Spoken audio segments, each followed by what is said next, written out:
রবিবার সকালে চুলে তেল দেওয়ার দিন। আমি বারান্দায় বসে আছি। ছেলে বলল, মা, আমি তেল লাগিয়ে দিই। আমি হ্যাঁ বলে দিলাম। সে আমার পেছনে বসে চুলে তেল লাগাতে শুরু করল। আস্তে আস্তে মাথায় হাত বোলাচ্ছে। হঠাৎ সে আমার কানের কাছে এসে ফিসফিস করে বলল, মা, তোর চুলের গন্ধে আমি পাগল। গুড। আমার গা শিউরে উঠল। কি বলছিস? সে আরও নিচু হয়ে বলল, সত্যি মা, তোর চুলে যে শ্যাম্পুর গন্ধ, নারিকেল তেলের গন্ধ এসব আমাকে দিবারাত্রি পাগল করে রাখে। রাতে ঘুমাতে যাওয়ার আগে এই গন্ধের কথা ভাবি। আমি উঠে দাঁড়ানোর চেষ্টা করলাম। সে আমার কাঁধ চেপে ধরল। বসো মা, তেল শেষ করি। কি? তার হাত কাঁপছিল। আমি তোমাকে ভালোবাসি মা, তোমার চুল, তোমার গন্ধ, সব কিছু। আমি তোমাকে একজন নারী হিসেবে ভালোবাসি। ওমাকে বিয়ে করতে চাই। তোমার চুলে আমার অধিকার চাই। স্বামীর অধিকার? কি?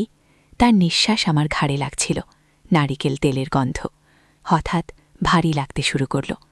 এই গল্পটি সম্পূর্ণ শুনলে আপনাদের পানি অটোমেটিক বের হয়ে যাবে। সো যত দ্রুত সম্ভব হাতের কাছে টিস্যু নিয়ে বসে পড়ুন। বিছানার চাদর যেন নষ্ট না হয় সেটা সম্পূর্ণ খেয়াল রাখার অনুরোধ জানিয়ে গল্পটি এখন শুরু করব। তার আগে সর্বশেষ অনুরোধ, দয়া করে এমন পানি বের করার গল্প নিয়মিত শুনতে আমাদের চ্যানেলটি সকলেই সাবস্ক্রাইব করুন। ধন্যবাদ। হ্যালো বন্ধুরা, আমার নাম রূপালী দাস।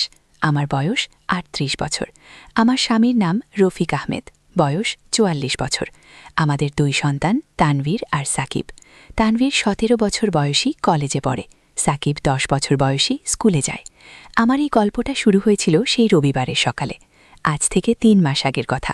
তানভীর আমার বর, ছেলে।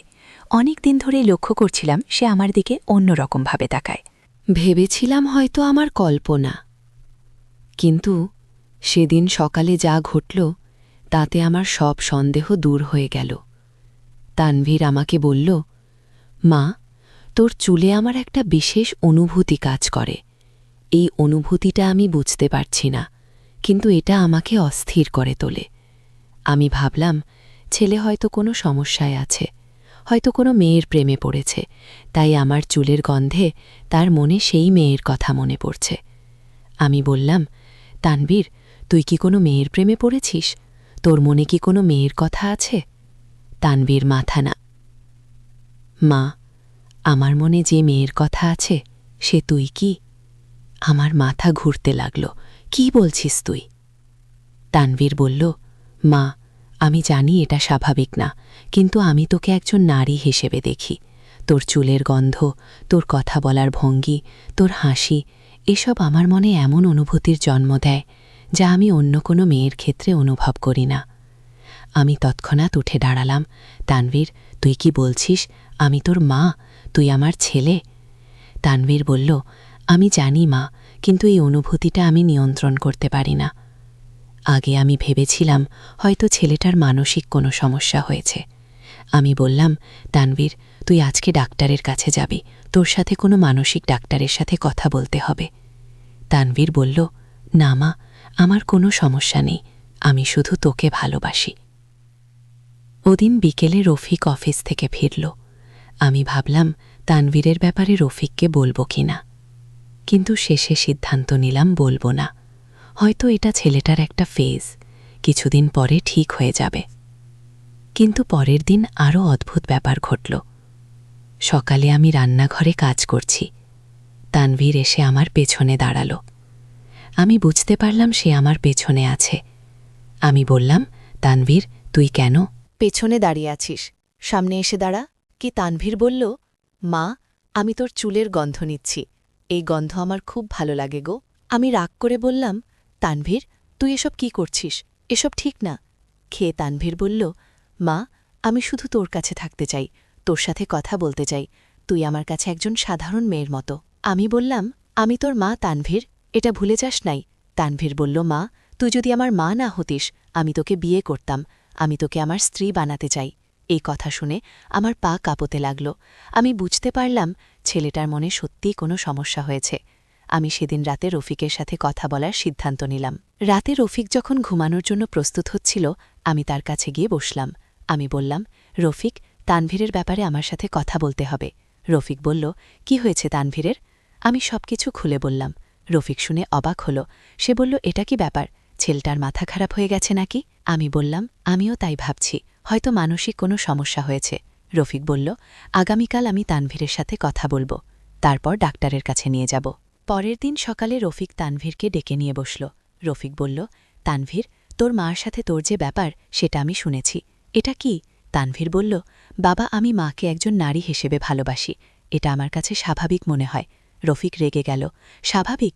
তুই কি বলছিস? সে তোর মা, আমার স্ত্রী। তানভীর বলল, বাবা, আমি জানি, কিন্তু আমার এই অনুভূতি নিয়ন্ত্রণে রাখতে পারি না। ঘ্যা। রফিক বলল, তোকে আজই ডাক্তারের কাছে নিয়ে যেতে হবে, গো।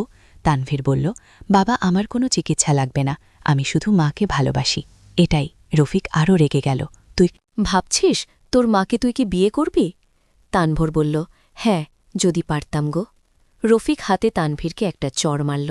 পাগল হয়ে গেছিস? সম্বন্ধ বুঝিস? তানভর গাল চেপে ধরল। বাবা, তুমি আমাকে মারলেও আমার অনুভূতি বদলাবে না। যে রফিক বলল, তোর সাথে আর কথা নেই, আজই ডাক্তারের কাছে যাবে। দুপুরে রফিক তানভরকে নিয়ে একজন মানসিক ডাক্তারের কাছে গেল। ডাক্তার তানভীরের সাথে অনেকক্ষণ কথা বলল। তারপর রফিককে বলল, এটা ওডিপাস কমপ্লেক্স নামের একটা মানসিক অবস্থা। কিছু ছেলের মনে তাদের মায়ের প্রতি এ ধরনের আকর্ষণ জন্মায়। এটা চিকিৎসাযোগ্য। উনি ডাক্তার বললেন, তানভীরকে নিয়মিত কাউন্সেলিং করতে হবে এবং কিছু ওষুধ খেতে হবে, সাথে সাথে পারিবারিক পরিবেশও পরিবর্তন করতে হবে। ফিলিপ বলল, কি ধরনের পরিবর্তন?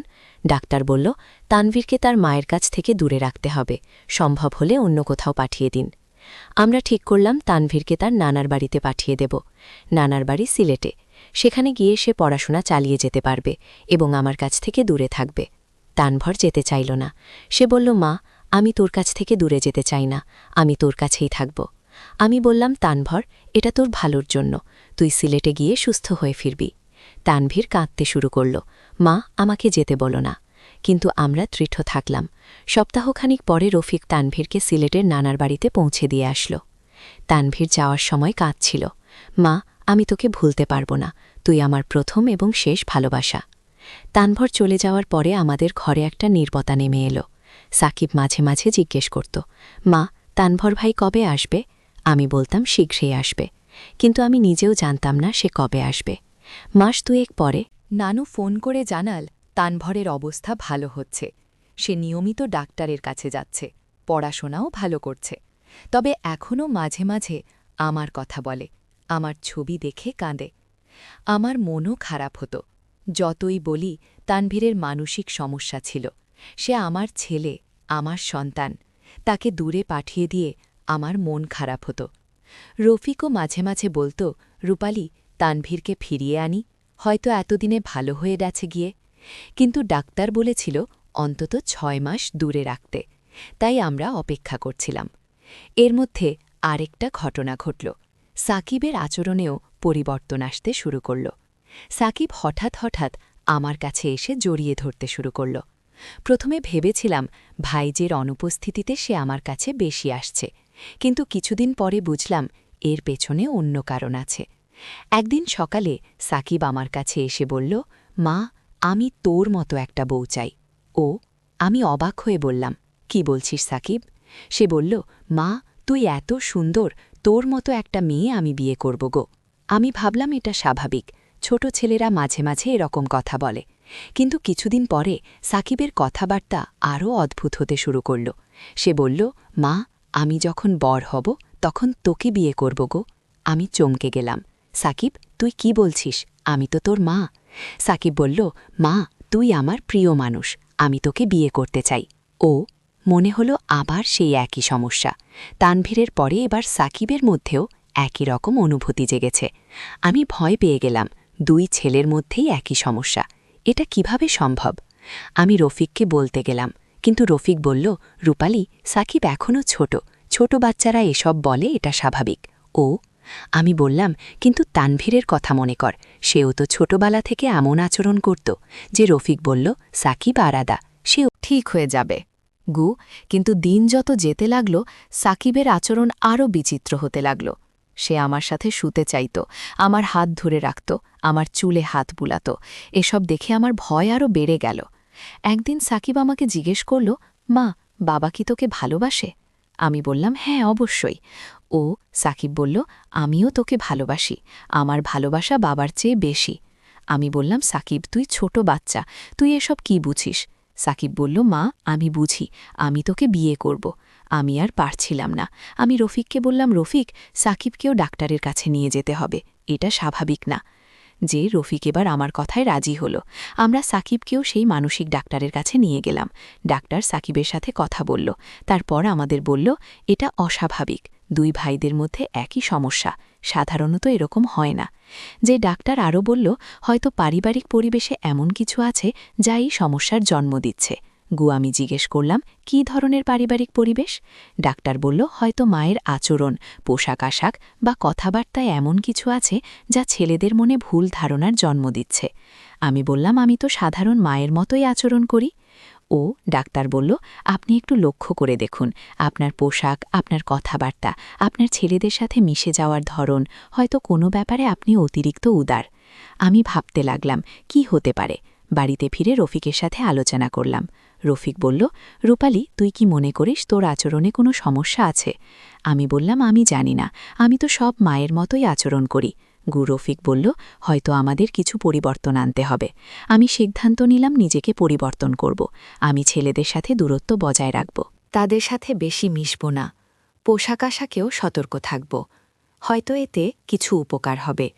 সাকিব ও তানভীরের মতো কাউন্সেলিং শুরু করল এবং কিছু ওষুধও খেতে শুরু করল।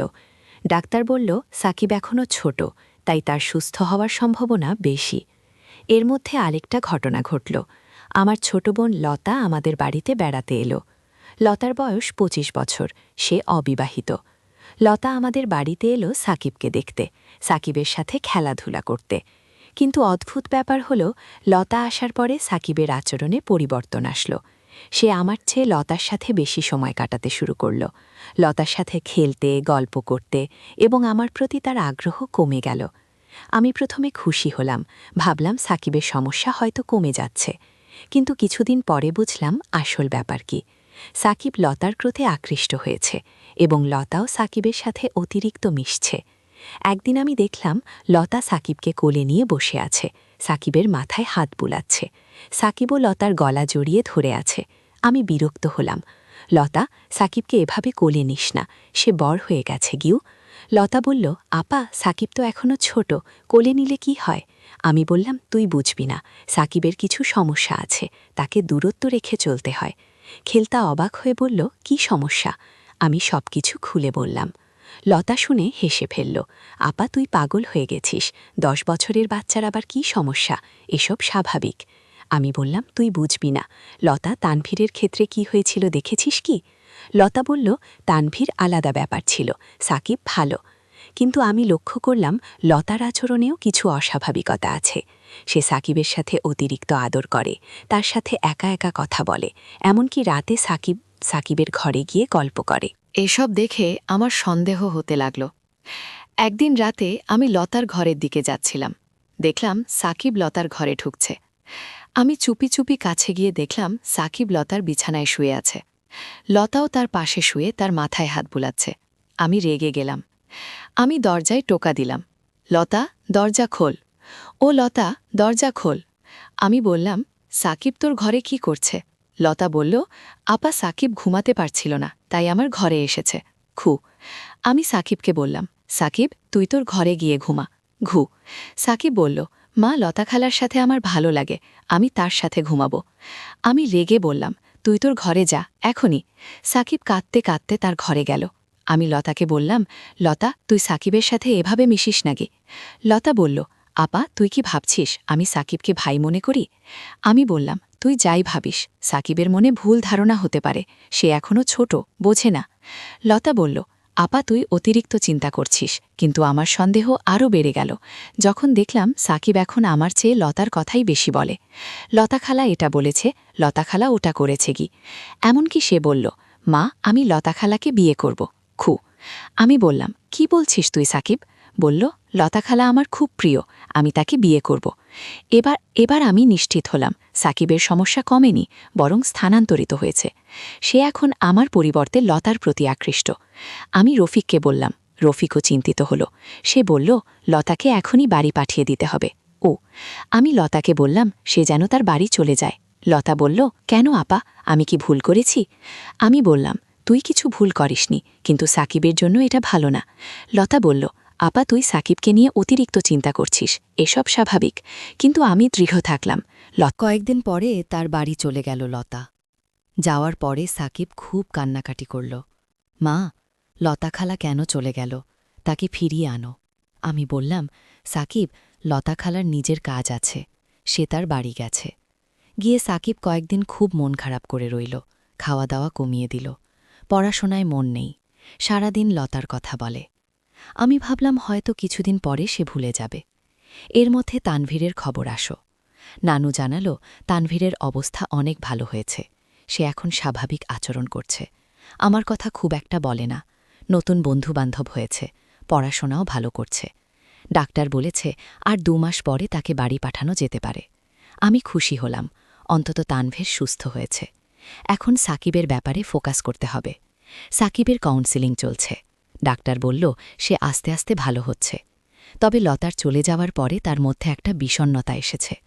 ডাক্তার বলল সাকিব এখন কনফিউশনে আছে, সে বুঝতে পারছে না তার অনুভূতিগুলো কি। একদিকে মায়ের প্রতি আকর্ষণ, অন্যদিকে খালার প্রতি আকর্ষণ, এই দ্বন্দ্বে সে পড়েছে। কুয়া। আমি জিজ্ঞেস করলাম কিভাবে তাকে সাহায্য করা যায়। ডাক্তার বলল তাকে অন্য বিষয়ে ব্যস্ত রাখুন, খেলাধুলা, পড়াশোনা, বন্ধুবান্ধব। যত বেশি বাইরের জগতের সাথে মিশবে তত তারই সুস্থ হবে। আমি সিদ্ধান্ত নিলাম সাকিবকে স্পোর্টস ক্লাবে ভর্তি করে দেব, সেখানে সে অন্য ছেলেদের সাথে মিশতে পারবে। আমি সাকিবকে একটা ফুটবল ক্লাবে ভর্তি করে দিলাম। সাকিব প্রথমে যেতে চাইল না। মা, আমি খেলতে চাই না। আমি বললাম, সাকিব, খেলাধুলা করলে তোর শরীর ভালো থাকবে, মন ভালো থাকবে গো। অনেক বোঝানোর পরে সাকিব রাজি হল। ক্লাবে যাওয়ার পরে সাকিবের মধ্যে আস্তে আস্তে পরিবর্তন আসতে শুরু করল। সে বন্ধু বানালো, তাদের সাথে খেলাধুলা করে, বাড়িতে এসে বন্ধুদের কথা বলে, লতার কথা আগের চেয়ে কম বলে। আমার প্রতিও তার আচরণ স্বাভাবিক হতে শুরু করল। 2 মাস পরে তানভীর বাড়ি ফিরে এলো, তাকে দেখে আমার খুব ভালো লাগল। সে অনেক পরিবর্তিত, আগের চেয়ে শান্ত, স্থির, আমার সাথে স্বাভাবিক আচরণ করে, সম্মান করে, কিন্তু সেই অস্বাভাবিক আকর্ষণ আর নেই। তানভীর বলল, মা, আমি সিলেটে অনেক কিছু শিখেছি, বুঝেছি আমার আচরণ ভুল ছিল। এখন আমি স্বাভাবিক জীবনযাপন করতে চাই। ও আমি তাকে জড়িয়ে ধরলাম। তুই সুস্থ হয়ে ফিরেছিস, এটাই আমার কাছে সবচেয়ে বড় পাওয়া। তানভীর এবার কলেজে ভর্তি হল, নতুন করে পড়াশোনা শুরু করল। সে বলল, মা, আমি এখন শুধু পড়াশোনা নিয়ে ভাবব, কেরিয়ার নিয়ে ভাবব, ভালো কিছু করতে চাই। ও আমি তাকে উৎসাহ দিলাম। সাকিবও আস্তে আস্তে স্বাভাবিক হয়ে উঠছিল, ক্লাবে খেলাধুলা করে, বন্ধুদের সাথে মিশে, পড়াশোনায় মন দেয়। আমার প্রতি তার আচরণ এখন সম্পূর্ণ স্বাভাবিক, মাকে মা হিসেবেই দেখে। এভাবে কয়েক মাস কেটে গেল। আমি ভাবলাম এবার আমাদের পরিবার স্বাভাবিক হয়েছে, 2 ছেলেই সুস্থ, সবাই নিজ নিজ কাজে ব্যস্ত, রথিকও খুশি। কিন্তু হঠাৎ করে আবার একটা ঘটনা ঘটল। আমার বড় বোন রেখার মেয়ে তৃপ্তি আমাদের বাড়িতে বেড়াতে এলো। তৃপ্তির বয়স 15 বছর। সে আমাদের বাড়িতে এলো গ্রীষ্মের ছুটিতে। তৃপ্তি খুব সুন্দর মেয়ে, লম্বা, ফর্সা, চুল কোমর পর্যন্ত। সে এসে তানভীর আর সাকিব দুজনের সাথেই ভালো মিশল। তারা একসাথে খেলাধুলা করে, গল্প করে, টিভি দেখে। প্রথম কয়েকদিন সব স্বাভাবিক ছিল, কিন্তু তৃপ্তি আসার সপ্তাহখানেক পরে আমি লক্ষ্য করলাম তানভীরের আচরণে আবার পরিবর্তন। সে তৃপ্তির সাথে বেশি সময় কাটায়, তার সাথে একা একা কথা বলে। মধ্যে তৃপ্তিকে নিয়ে ঝগড়া হল। সাকিব বলল, তৃপ্তি আপু আমার সাথে খেলবে। তানভীর বলল, না, সে আমার সাথে পড়তে বসবে। তৃপ্তি বলল, আমি একা একা থাকতে চাই। আমি 2 ছেলেকে ডেকে বললাম, তোরা তৃপ্তিকে নিয়ে ঝগড়া করিস না, সে আমাদের মেহমান। তানভীর বলল, মা, সাকিব তৃপ্তিকে একা থাকতে দেয় না। সাকিব বলল, তানভীর ভাই তৃপ্তি আপুর সাথে সারাক্ষণ লেগে থাকে। আমি বুঝতে পারলাম পরিস্থিতি নিয়ন্ত্রণের বাইরে যাচ্ছে। আমি তৃপ্তিকে বললাম, তৃপ্তি, তুই কি তোর মায়ের কাছে যেতে চাস? তৃপ্তি বলল, না খালা, আমার এখানে ভালো লাগছে। আমি বললাম, কিন্তু তানভীর আর সাকিব তোকে নিয়ে ঝগড়া করছে। তৃপ্তি বলল, খালা, ওরা ছোট বাচ্চা, ওদের সাথে আমার কোনো সমস্যা নেই। কিন্তু আমি জানতাম তৃপ্তি হয়তো পুরো ব্যাপারটা বুঝতে পারছে না, সে ভাবছে এগুলো সাধারণ ভাইবোনের মতো আচরণ। আমি রেখাকে ফোন করে বললাম, রেখা, তৃপ্তিকে নিয়ে যাগো। রেখা বলল, কেন, কি হয়েছে? আমি সব খুলে বললাম। রেখা বলল, রূপালি, তুই পাগল হয়ে গেছিস, ছেলেরা মেয়েদের প্রতি আকৃষ্ট হবেই, এটা স্বাভাবিক। আমি বললাম, রেখা তুই বুঝছিস না, আমার ছেলেদের সমস্যা আছে, তারা মেয়েদের প্রতি অস্বাভাবিক আকর্ষণ অনুভব করে। কি? রেখা বলল, কি অস্বাভাবিক? তানভীর ১৯ বছর বয়সী ছেলে, সে মেয়েদের পছন্দ করবে না। আমি বললাম, কিন্তু তৃপ্তি তার চাচাতো বোন। ও রেখা বলল, রূপালী তুই অতিরিক্ত চিন্তা করছিস, চাচাতো ভাই বোনের মধ্যে বিয়ে হতে পারে, এতে কোনো সমস্যা নেই। গিয়ে আমি বললাম, আমার মন সায় দিচ্ছে না, রেখা তৃপ্তিকে নিয়ে যায়। রেখা রেগে বলল, তাহলে তৃপ্তিকে পাঠিয়ে দে, আমি নিয়ে যাচ্ছি গো। পরের দিন রেখা এসে তৃপ্তিকে নিয়ে গেল। তৃপ্তি যাওয়ার সময় কাজ ছিল, খালা আমি যেতে চাই না, আমার এখানে ভালো লাগে। আমি বললাম, তৃপ্তি তুই তোর মায়ের সাথে থাক, মাঝে মাঝে আসতে পারবি। তানভীর আর সাকিব দুজনেই মন খারাপ করল তৃপ্তি চলে যাওয়ায়। তৃপ্তি চলে যাওয়ার পরে আমি ভাবলাম এবার শান্তি হবে, কিন্তু দেখলাম তানভীর আর সাকিব দুজনেই বিষণ্ণ। তারা সারাদিন তৃপ্তির কথা বলে, তৃপ্তির জন্য কান্নাকাটি করে। আমার মন খারাপ হলো তাদের অবস্থা দেখে। তানভীর বলল, মা তুই কেন তৃপ্তিকে পাঠিয়ে দিলি? আমি তাকে ভালোবাসি। আমি বললাম, তানভীর তৃপ্তি তোর চাচাতো বোন। তানভীর বলল, তাতে কি, আমি তাকে বিয়ে করতে চাই। আমি বললাম, সে এখনও ছোট, ১৫ বছর বয়স। তানভীর বলল, আমি অপেক্ষা করব, সে বড় হলে আমি তাকে বিয়ে করব। আমি বুঝতে পারলাম তানভীর সত্যিই তৃপ্তিকে ভালোবাসে, এবং এটা তার আগের সমস্যাগুলোর মতো নয়, এটা একটা স্বাভাবিক প্রেম। সাকিবও বলল, মা আমিও তৃপ্তি আপুকে ভালোবাসি, আমিও তাকে বিয়ে করব। আমি বললাম, সাকিব তুই এখনও ছোট, এসব নিয়ে ভাবিস না। সাকিব বলল, মা আমি বড় হলে তৃপ্তি আপুকে বিয়ে করব। আমি দেখলাম দুই ছেলের মধ্যে আবার প্রতিযোগিতা শুরু হয়েছে, এবার তৃপ্তিকে নিয়ে। তানভীর বলে সে আগে তৃপ্তিকে বিয়ে করবে, কারণ সে বড়। সাকিব বলে তৃপ্তি তাকে বেশি পছন্দ করে। আমি রফিককে বললাম। রফিক বলল, এটা তো ভালো ব্যাপার, ছেলেরা একটা মেয়ের প্রতি স্বাভাবিক আকর্ষণ অনুভব করছে। তৃপ্তিকে যে কোনো একজন বিয়ে করুক, আমার কোনো আপত্তি নেই। আমি বললাম, কিন্তু দুই ভাইদের মধ্যে এই প্রতিযোগিতা ভালো না। এভাবে আরও কয়েক মাস কেটে গেল। তানভীর আর সাকিব দুজনেই তৃপ্তির জন্য অপেক্ষা করতে থাকল। তারা বলল, যখন তৃপ্তি ১৮ বছর হবে তখন তারা তাকে বিয়ের প্রস্তাব দেবে। আমি ভাবলাম এই প্রতিযোগিতার কোনো সমাধান করতে হবে। আমি রেখার সাথে কথা বললাম। রেখাকে বললাম আমার ছেলেদের তৃপ্তির প্রতি ভালোবাসার কথা। রেখা শুনে হেসে ফেলল। রূপালী এটা তো খুব ভালো ব্যাপার, তৃপ্তির জন্য ২ জন পাত্র পেয়ে গেলাম। আমি বললাম, কিন্তু দুই ভাইদের মধ্যে সমস্যা হবে গো রেখা। বলল, তৃপ্তিকে জিজ্ঞেস করি কাকে সে পছন্দ করে। আমি বললাম, তৃপ্তি এখনও ছোট, সে কি বুঝবে। রেখা বলল, তাহলে কয়েক বছর পরে দেখা যাবে, তৃপ্তি বড় হলে যাকে পছন্দ করবে তাকেই বিয়ে দেব। আমি বললাম, কিন্তু তৃপ্তি যদি তানভীর আর সাকিব দুজনের কাউকেই পছন্দ না করে, যদি তার মন অন্য কোনো ছেলের প্রতি যায়, তাহলে আমার দুই ছেলেই দুঃখ পাবে। আমি এই চিন্তা রফিককে বললাম। রফিক বলল, রূপালী তুই অতিরিক্ত এগিয়ে চিন্তা করছিস, যা হবার সময় হলে হবে, এখন এসব নিয়ে মাথা ঘামানোর দরকার নেই। আমি বললাম, কিন্তু আমার দুই ছেলের মধ্যে প্রতিদিন এ নিয়ে তর্ক হয়। সত্যি বলতে তানভীর আর সাকিব প্রতিদিন তৃপ্তিকে নিয়ে কথা বলে। তানভীর বলে আমি তৃপ্তিকে আগে পছন্দ করেছি, সাকিব বলে কিন্তু তৃপ্তি আমাকে বেশি ভালোবাসে। এই তর্ক প্রতিদিন চলে। একদিন আমি তানভীরকে বললাম, তানভীর তুই তৃপ্তি ছাড়া আর কোনো মেয়েকে পছন্দ করিস? তানভীর বলল, না মা, আমার কাছে তৃপ্তি সবচেয়ে সুন্দর, আমি শুধু তাকেই বিয়ে করব গো। আমি বললাম, কিন্তু তৃপ্তি যদি তোকে পছন্দ না করে? তানভীর বলল, মা তৃপ্তি আমাকে পছন্দ করবে, আমি তাকে খুশি রাখব গো। আমি সাকিবকেও একই প্রশ্ন করলাম। সাকিবও একই রকম জবাব দিল, মা আমি তৃপ্তি আপু ছাড়া কাউকে বিয়ে করব না আগে। আমি বুঝতে পারলাম দুই ছেলেই তৃপ্তির প্রেমে অন্ধ হয়ে গেছে, তারা তৃপ্তি ছাড়া কাউকে ভাবতেই পারে না। আমি ভাবলাম এটা ভবিষ্যতে সমস্যা হতে পারে। এর মধ্যে তৃপ্তির ১৭ বছর বয়স হল। রেখা জানাল তৃপ্তির বিয়ের জন্য পাত্র খোঁজা শুরু করবে। আমি রেখাকে বললাম, রেখা আমার ছেলেদের কথা ভাবিস? ও রেখা বলল, আমি ভাবছি, কিন্তু তৃপ্তিকেও জিজ্ঞেস করতে হবে গো। রেখা তৃপ্তিকে জিজ্ঞেস করল, তৃপ্তি তানভার আর সাকিবের ব্যাপারে তোর কি মতামত? তৃপ্তি বলল, মা তারা আমার চাচাতো ভাই, আমি তাদের ভাই মনে করি। রেখা বলল, কিন্তু তারা তোকে বিয়ে করতে চায়। ও তৃপ্তি অবাক হয়ে বলল, সত্যি? আমি তো জানতাম না। রেখা বলল, হ্যাঁ তারা দুজনেই তোকে ভালোবাসে। তৃপ্তি বলল, কিন্তু আমি তাদের ভাই মনে করি, রোম্যান্টিকভাবে তাদের দেখি না। আগে এই খবর শুনে আমার মন খারাপ হল।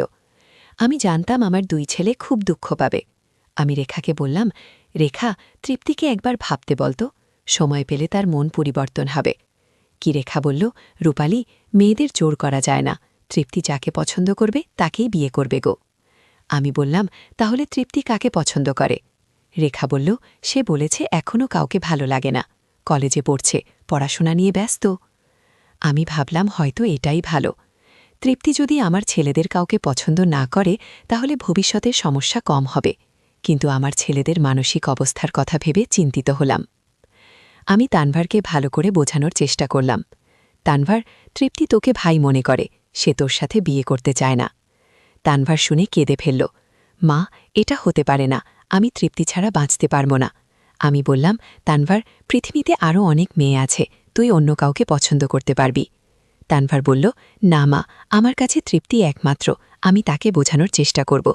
আমি বললাম, তানভার, মেয়েদের জোর করা যায় না। কি সাকিবের প্রতিক্রিয়াও একই রকম। সে বলল, মা, তৃপ্তি আপু হয়তো এখনও বুঝতে পারছে না, আমি তাকে বোঝাবো। আমি বললাম, সাকিব, তুই তৃপ্তিকে বিরক্ত করিস নাকি? সাকিব বলল, মা, আমি তাকে বিরক্ত করব না, আমি শুধু আমার ভালোবাসা জানাব।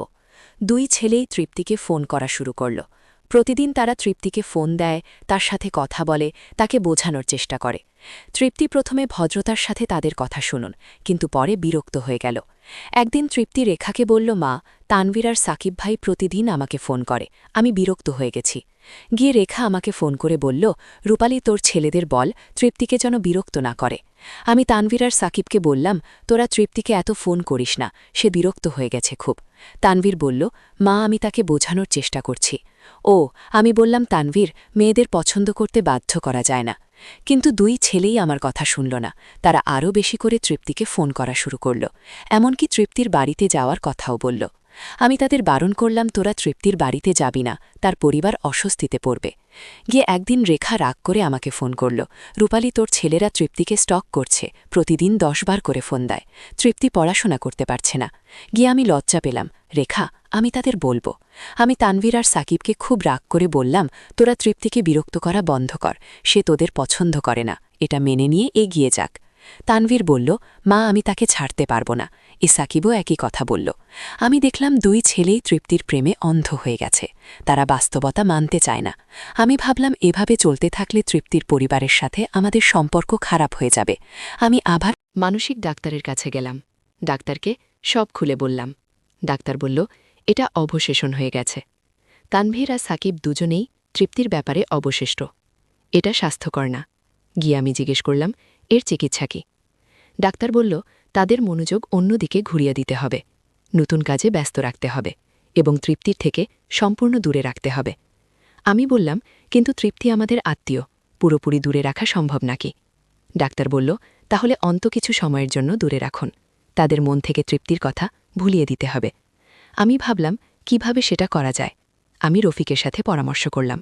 রফিক বলল, তানভীরকে ঢাকায় পাঠিয়ে দিই, সেখানে একটা জব করুক, নতুন পরিবেশে গেলে তার মন পরিবর্তন হবে। আমি বললাম, সাকিবের কি হবে?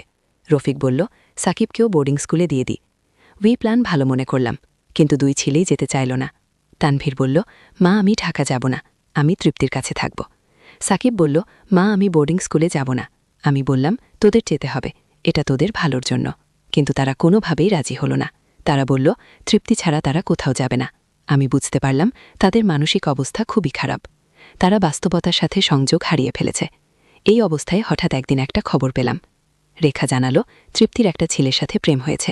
সেই ছেলে তৃপ্তির কলেজের সিনিয়র, তার নাম আরিফ। তৃপ্তি আরিফকে বিয়ে করতে চায়। এই খবর শুনে আমার মাথায় আকাশ ভেঙে পড়ল। আমি জানতাম আমার দুই ছেলে এই খবর শুনলে কি অবস্থা হবে। আমি রেখাকে বললাম, রেখা, এই খবর এখনই প্রকাশ করিস না, আমার ছেলেদের মানসিক অবস্থা ঠিক নেই গিয়ে। রেখা বলল, কিন্তু রূপালি, তৃপ্তির বিয়ে ঠিক করতে হবে, আরিফের পরিবার তাড়াতাড়ি বিয়ে দিতে চায় গো। আমি বললাম, একটু সময় দে, আমি আমার ছেলেদের প্রস্তুত করি গিয়ে। কিন্তু সেই রাতেই তানভীর কোনোভাবেই এই খবর জেনে ফেল। সে তৃপ্তিকে ফোন করে জানতে পারল। তানভীর ঘরে এসে চিৎকার করে কাঁদতে শুরু করল, মা, তৃপ্তি আমাকে ধোঁকা দিয়েছে, সে আরেকজনকে ভালোবাসে। আমি তানভীরকে শান্ত করার চেষ্টা করলাম। তানভীর, তৃপ্তি তোকে ধোঁকা দেয়নি, সে তোকে বলেছিল যে তার অন্য কেউকে ভালো লাগে না, কিন্তু এখন তার ভালো লেগেছে কি? তানভীর বলল, না মা, তৃপ্তি আমার, আমি তাকে কাউকে বিয়ে করতে দেব না। সাকিবও খবর জানার পরে কাঁদতে শুরু করল। দুই ভাই একসাথে কাঁদছে। তাদের অবস্থা দেখে আমার হৃদয় ভেঙে গেল। কিন্তু আমি জানতাম এটা তাদের জন্য ভালো। তারা বাস্তবতার মুখোমুখি হয়েছে। তানভীর বলল, মা, আমি তৃপ্তির সাথে কথা বলবো, তাকে বোঝাবো এই ছেলে তার জন্য ঠিক নয়। আমি বললাম, তানভীর, তুই এসব করবি না। তৃপ্তি যাকে পছন্দ করেছে তাকেই বিয়ে করবে। তানভীর বলল, না মা, আমি এটা মানব না। পরের দিন তানভীর তৃপ্তির বাড়ি চলে গেল।